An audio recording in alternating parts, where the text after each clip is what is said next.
Syria के राष्ट्रपति आपके पसंदीदा जोलानी की आज जो आप बात सुनेंगे, इससे आपको ही शर्म आएगी। इजराइल अभी से जुल्म नहीं कर रहा है, तमाम आसपास के देशों पर वो जब मर्जी चाहता है हमला कर देता है। यह अब तमाम चीज़ें खुलकर सामने आ चुकी हैं। अब जब किसी का नुकसान भी होता है, अगर किसी का कोई शहीद भी होता है, तो कोई ये नहीं कहता कि हमें इजराइल से डर लग रहा है या हम डर गए, यहाँ हम हाथ जोड़ रहे हैं इजराइल के आगे, हम तो खौफ में आ गए। ऐसा आज तक इतिहास में किसी ने नहीं कहा इजराइल को। लेकिन जोलानी जब यूएन में जाते हैं तो सिर्फ बैलेंस करने के लिए इजराइल के खिलाफ कोई कड़े शब्द ना करके हल्के फुल्के शब्द बोल देते हैं। फिर मीटिंग के बाद और उस बयान के बाद में मीटिंग के जोलानी ने एक स्टेटमेंट जारी किया। इसमें उन्होंने कहा कि हम इजराइल से डरे हुए हैं। अल्लाह अकबर। यह आदमी इजराइल से डरा हुआ है। आज तक कोई भी देश हो, किसी ने यह नहीं कहा अबे तू काहे का राष्ट्रपति है बे, काहे का नेता है। लोगों ने ऐसा बंदा चुना, ऐसा नेता चुना है क्या जो दुनिया में जाके सबसे बड़े मंच पर खड़ा हो गया है कि हमें इजराइल से डर लगता है। कहा इसने कि इजराइल हमारे एयर स्पेस का वायलेशन कर रहा है, हमारे इलाकों में घुसपैठ कर रहा है, हम इजराइल से डील के लिए राजी हैं, लेकिन इजराइल डील नहीं कर रहा है। आप समझिए, इजराइल को इसी जोलानी ने अपनी ज़मीन के टुकड़े दे दिए। ठीक, जोलानी ने इजराइल की सेना को सीरिया के अंदर खुद आने दिया और अब कई जगह उन्होंने पोस्ट बना ली। सीरिया ने, इसी जोलानी ने इजराइल को कहा कि आप हमारे दुश्मन नहीं हैं, हम आपसे लड़ना नहीं चाहते। इसी जोलानी ने, जब पूरी दुनिया ने ईरान का समर्थन किया, जब इजराइल ने ईरान पर हमला किया था, तो जोलानी ने ईरान के समर्थन में एक शब्द नहीं बोला। इसी जोलानी ने आज जाकर, मतलब खुद डील के लिए तड़प रहा है, खुद डील के लिए मर रहा है, खुद इजराइल को अपना करीबी बता रहा है। ये सब कुछ चाटुकारिता करने के बाद जब इजराइल नहीं माना, तो आज इसने ये भी कह दिया कि हमें इजराइल से डर लग रहा है। यूएन के अंदर जोलानी ने कहा कि हम 1974 वाले रूल को मानते हैं, उन बॉर्डर्स को मानते हैं, इंटरनेशनल कम्युनिटी हमारा साथ दे। इजराइल हम पर रोज हमले कर रहा है और हमारे लिए खतरा पैदा कर रहा है।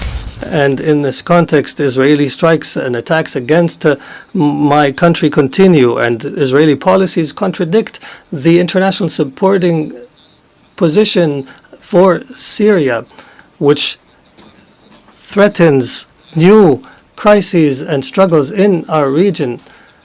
For this purpose, and in face of this aggression, Syria is committed to dialogue, and we're committed to the disengagement of forces agreement of 1974.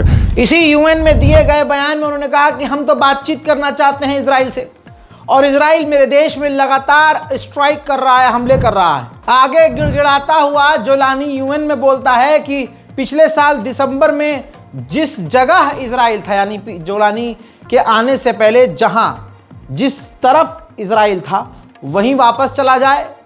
हमें आपसे लड़ाई नहीं करनी है, ना हमें आपसे कोई टकराव करना है, और आप हमसे डील कर लीजिए। इतना गिड़गिड़ाने के बाद खबर यह आई कि व्हाइट हाउस के अंदर अमेरिका के राष्ट्रपति, नेतन्याहू प्रधानमंत्री इजराइल के, दोनों ही जोलानी से व्हाइट हाउस में मुलाकात कर सकते हैं। अब देखिए, इजराइल ने खुद कंफर्म कर दिया है कि जी हां, जोलानी की सरकार से हमारी बातचीत चल रही है, लेकिन तमाम चीजें तब सॉर्ट आउट होंगी जब साउथर्न सीरिया से सीरिया की फौज पीछे हटेगी, बफर जोन बनेगा, और सीरिया के अंदर जो सवादा है वहां पर रहने वाले द्रूज कम्युनिटी को सिक्योरिटी मिलेगी और सेफ्टी की गारंटी होगी। अब दोनों के अब्बा ने, यानी अमेरिका ने आधिकारिक तौर से कंफर्म भी कर दिया है कि सीरिया और इजराइल बहुत जल्द डील करने वाले हैं। उधर यूएन के अंदर ज़ेलेंस्की ने, जो है यूक्रेन के राष्ट्रपति ज़ेलेंस्की ने जोलानी को सपोर्ट किया था, जिसके बाद ये तस्वीर सामने आई है अमेरिका के अंदर जोलानी और यूक्रेन के राष्ट्रपति ज़ेलेंस्की की मुलाकात हुई है। इसके अलावा अगली तस्वीर आप देख सकते हैं, फ्रांस के राष्ट्रपति इमैनुअल मैक्रोन से भी जोलानी की मुलाकात हुई। अर्दोगान, रजब तैयब अर्दोगान को कौन नहीं जानता। रजब तैयब अर्दोगान से भी जोलानी ने मुलाकात की और कई अहम मुद्दों पर बात की है। साथ ही इटली की प्रधानमंत्री मेलोनी से भी जोलानी ने मुलाकात की है। डोनाल्ड ट्रंप के एनवॉय ने इंटरव्यू में कहा कि फिलिस्तीनियों को, गाजा के लोगों को अरब क्यों नहीं ले रहा है, सऊदी अरब क्यों एक्सेप्ट नहीं कर रहा है, दूसरे मुस्लिम अरब देश क्यों नहीं उनको ले रहे हैं। सीधी सीधी बात है, इजराइल के प्रधानमंत्री बॉर्डर पर सिक्योरिटी चाहते हैं। अगर वो लोग इतने अच्छे हैं अरब, तो उनको फिलिस्तीनियों को कबूल करना चाहिए। अब टकले सुन, टकले टकले सारे बावले होते हैं क्या? टकले सुन, चिकनी टांट सुन। जब गाजा फिलिस्तीनियों का है तो भाई हम क्यों ले? उनको अपने मुल्क, अपनी जमीन पर रहने का अधिकार है। अब अगर अमेरिका को पसंद करता है यूरोपियन देश अमेरिका को पसंद करते हैं, तो तेरी बहन की टांग, तुम अमेरिकी जा सकते हो क्या अपनी परमानेंट जमीन छोड़ के यूरोप में बसने? फिर क्या कहोगे तुम? नहीं, ये तो अमेरिका हमारा है, अमेरिकी हमारा, मतलब ये जमीन हमारी है। अपने पे तुम ये बोल नहीं सकते, दूसरों पर जहर उगलना है। गजब बेइज्जती है। मोहतरम हजरात, आपको बता दूं, इस टकले ने आगे ये भी कहा इसी इंटरव्यू में कि मैं लेबनान से कहना चाहता हूं कि तुम सिर्फ बात कर रहे हो, काम नहीं कर रहे हो। हमने लेबनान की सरकार को, फौज को हथियार दिए हैं ताकि हिजबुल्लाह को वो खदेड़ें, मिटाएं। आपको क्या लगता है हम हथियार लेबनान को इजराइल पर हमला करने के लिए दे रहे हैं? ऐसा नहीं है। ये है अमेरिका की सोच। नेतन्याहू जो कुछ कर रहा है अमेरिका के फुल सपोर्ट से कर रहा है। अब डोनाल्ड ट्रंप का एनवॉय ये भी बोल चुका है कि नेतन्याहू, ध्यान से सुनिए मेरी बात को, नेतन्याहू का जो मन करेगा वो करेगा। नेतन्याहू को अगर खतरा लगा तो वो जो दिल में आए वो कर सकता है, कोई उसे रोक नहीं सकता। और नेतन्याहू के लिए दुनिया का कोई बॉर्डर नहीं है, जहां चाहे वो जाए और जो मर्जी वो करे। सुनिए। In general, after October 7th, everything has changed in the Middle East, everything. And Bibi Netanyahu will tell you, he's not concerned about borders. He's not concerned about the red line, the blue line, the green line. If he feels that his borders or his people are being threatened, he will go anywhere and do anything. इस टकले ने यह भी confirm कर दिया कि America हर साल 4 से 5 billion dollar हम देते हैं इजराइल को, और इजराइल के लिए सबसे स्पेशल जगह है अमेरिकियों का दिल। उधर अमेरिका ने हिजबुल्लाह के टॉप ऑफिशियल्स को मारने या जिंदा पकड़ने पर $10 मिलियन का इनाम रख दिया है। लेबनान के राष्ट्रपति जो अमेरिका के द्वारा चुने गए और बनाए गए हैं, उन्होंने यूएन के अंदर भीख मांगी, कहा कि हमारे हालात सही नहीं है, आप हमें मत भूल जाइएगा, हमारा साथ दीजिए और हमारी मदद कीजिए। उधर नेतन्याहू ने कहा है कि जो देश फिलिस्तीन को मान्यता दे रहे हैं, ये शर्म की बात है, ये सरासर गलत है और हम किसी भी हाल में फिलिस्तीन को स्टेट बनने नहीं देंगे। इसके बाद गाजा का ताज़ा हाल आपके स्क्रीन पर है। इजराइल जो है गाजा में, सेंट्रल गाजा में अब बची कुछ इमारतों को बम लगाकर तेजी से उड़ा रहा है। रोज वो सैकड़ों मकानों को इसी तरह से उड़ा रहा है। गाजा में अब पत्रकार बचे नहीं हैं, पत्रकारों को मारा जा रहा है, इंटरनेट डाउन है। अब लोग मजबूर हैं कि इजराइल जो बमबारी कर रहा है, आम लोग खुद मजबूरन खुद ही वीडियो बनाकर वहां का हाल दिखा रहे हैं, लेकिन इन वीडियोस को सोशल मीडिया से उड़ाया जा रहा है। देखिए।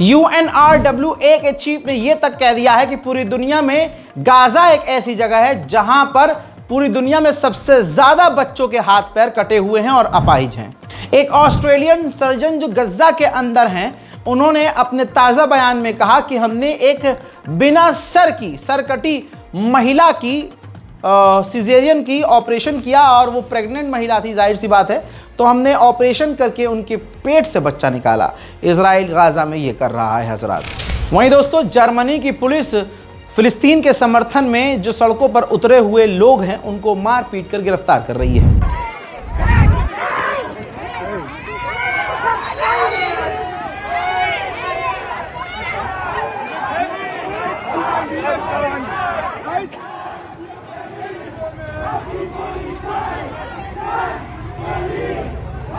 Bleib mal schön da, wir kennen das Spiel auch schon. Bleib mal da.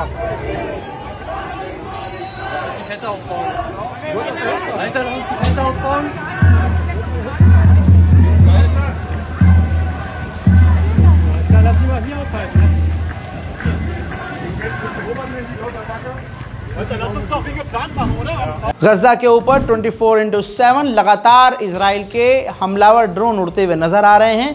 Gaza के लोग खुद ये सोशल मीडिया पर पोस्ट करके साबित कर रहे हैं।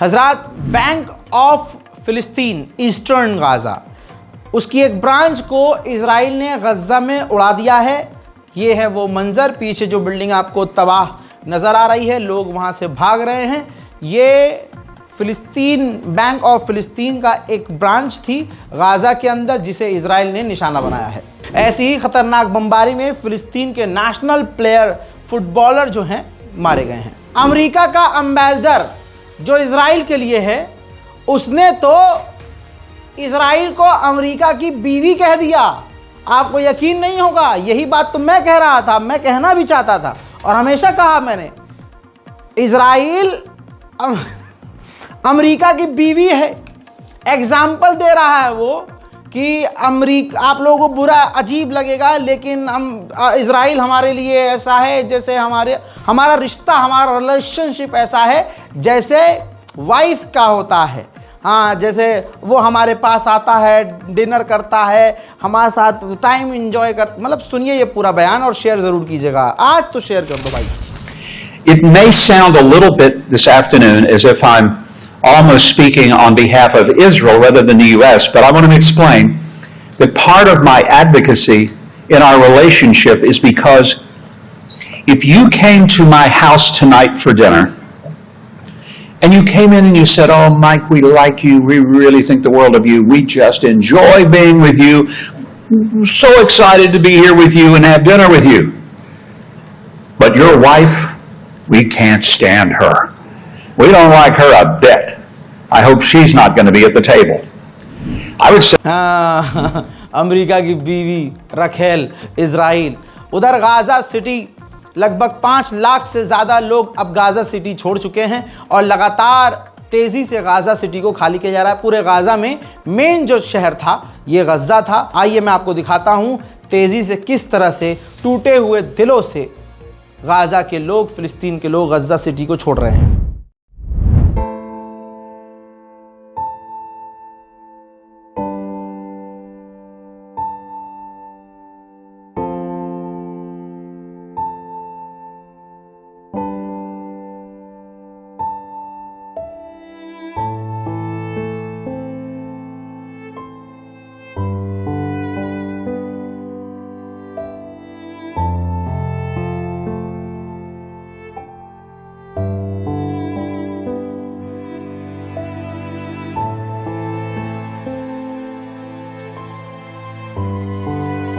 इसी के साथ यूएन की फॉर्मर हाई कमीशन की हेड कह रही हैं, उन्होंने बल्कि कह दिया है कि गाजा के अंदर भुखमरी, गाजा के अंदर लोग जो प्यासे हैं, जो बच्चे मारे जा रहे हैं, उसका जिम्मेदार अमेरिका है। Children are dying of malnutrition, and he is largely responsible because he's supporting Prime Minister Netanyahu.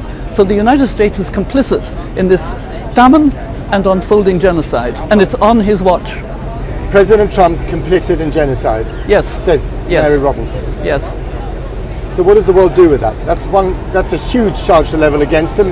He will disagree. Many of the people in this country will, vehemently disagree against that. Well, look How at do the, we find a solution? Look at the other side. There was a very good meeting yesterday of the New York Declaration. There is a package there about peace that's very well worked out. If President Trump wants his Nobel Prize, all he has to do is stop Prime Minister Netanyahu from being such an extremist leader of his people for his own reasons, to avoid jail, to avoid being... Israel पूरी ताकत से गज्जा पर खतरनाक बमबारी कर रहा है, जिसके बाद जो चारों तरफ तबाही है वो ये है।